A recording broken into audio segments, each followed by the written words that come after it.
পথে পথে আগুন ছড়িয়ে দিয়েছেন, আগুন জ্বালিয়ে দিয়েছেন পিকেটার কর্মীরা। নারায় তকবীর স্লোগান দিয়ে তারা উজ্জীবিত হওয়ার চেষ্টা করছেন। বিভিন্ন অলিগলিতে পুলিশ ঢুকে হেফাজত কর্মীদের বিচ্ছিন্ন করার চেষ্টা চালাচ্ছে। পুলিশের এই অভিযানের বিরুদ্ধে রুখে দাঁড়িয়েছে সাধারণ হেফাজত কর্মীরা। তাদের সঙ্গে যুক্ত হয়েছেন স্থানীয় বাসিন্দা এবং রাস্তায় আটকে পড়া পথচারীরা। তারা আগুন হাতে নিয়ে এগিয়ে যাচ্ছেন সামনের দিকে। কাঁদুনিগঞ্জ থেকে নিজেদেরকে রক্ষা করতেই এই জ্বলন্ত আগুন সঙ্গে নিয়ে তারা এগিয়ে যাচ্ছেন সামনের দিকে।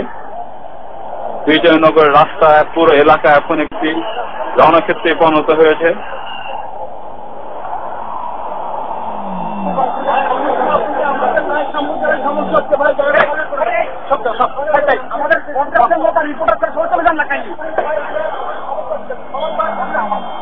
হাজার হাজার হেফাজত কর্মী, স্থানীয় বাসিন্দা, পথচারী তারা এখন বিজয়নগর রাস্তা থেকে তারা পল্টনের দিকে অগ্রসর হচ্ছেন। তাদেরকে প্রতিহত করতে পুলিশও একের পর এক টিয়ার শেল নিক্ষেপ করছে, ঢাকা পুলিশ ছুটছে, সাউন্ড গ্রেনেড বিস্ফোরণ ঘটাচ্ছে।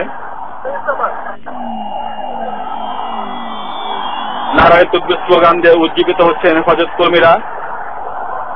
তারা বিভিন্ন আশপাশের অলিগলি থেকে বিজয়নগরের এই মূল সড়কে এসে তারা জমায়েত হচ্ছেন।